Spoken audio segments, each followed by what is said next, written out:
Doydun mu? Doydum abla. Teşekkür ederim.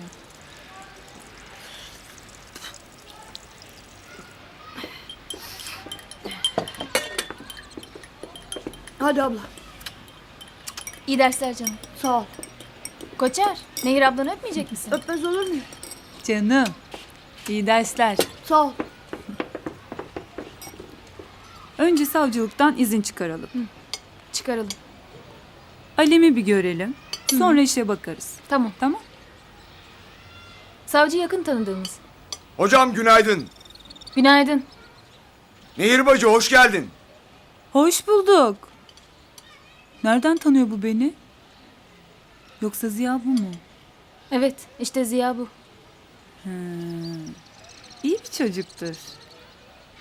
Sen de mi? Başka diyen de mi vardı? Annem. O zaman annenin dediğini yerine getireceksin Bahar. Anlaşıldı. Sen de benden bir an önce kurtulmak istiyorsun. Tamam tamam. Ben seni bulmuşken kaybetmek ister miyim deli? Bak nereden nereye?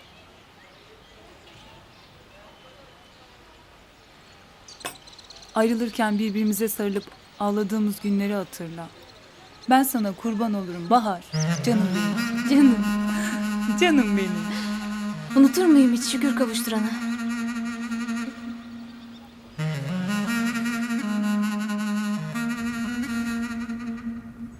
Beni çay ocağına, Recep'i de çamaşırhaneye hapishane müdürü seçti. Seçti ama Mahmud ile Çakalı Faruk bize hiç rahat vermezler. Gözleri hep kazancımızda. Kendileri içmeseler tüpü de gümletecekler. Aldıkları araçlar yetmezmiş gibi. Allah gözlerine doyursun. Peki siz ne yapıyorsunuz kazandığınız parayı? Küçük bir kısmını kendimize ayırdıktan sonra kalanı öteki koğuşlardaki garibanlara dağıtıyoruz.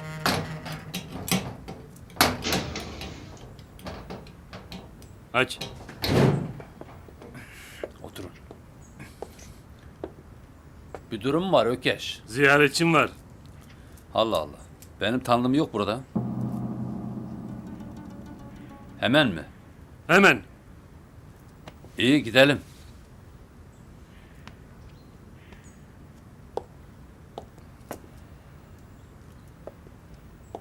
İkinize de soracağım, ikinize de. Ben gelince ayağa kalkmamak ne demekmiş Geç.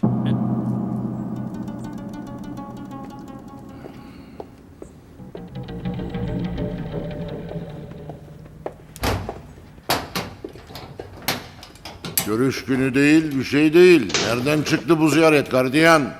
Özel izin aldı herhalde. Ayrı gayrı mı var mahkumlar arasında gardiyan bey? Olur mu öyle şey canım? Şuna da bak hele. Tafrasına da bak.